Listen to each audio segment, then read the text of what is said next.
we can feel that happiness. Congratulations. And Mr. Asset, welcome to the Happy Husbands Club.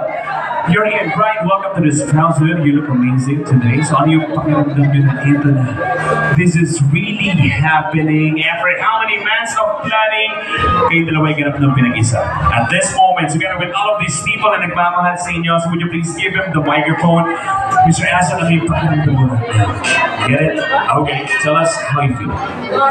Ang na-feel ko lang po is sila mong ganap na may asawa, husband.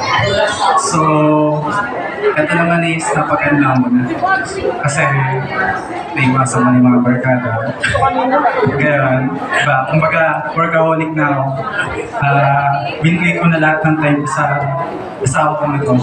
Alam na yun. Pag-uwi ko, binigay ko sa kanya. So, napakaswerte. Pagtapos ng trabaho, uwi, itulog. Gising, trabaho, tulog. Wala, so meron naman, He knows it's real already. siyempre, nalagay niya ako. So, ako naman, nilalagaan ko siya. So, kahit pa ba, i-maintain kami. So, yun. That's so sweet. That's how it feels right now. Medyo mahaba yung nakaramdaman mo ngayon. Sir, batiin mo naman yung mga bisitang nagmamahal.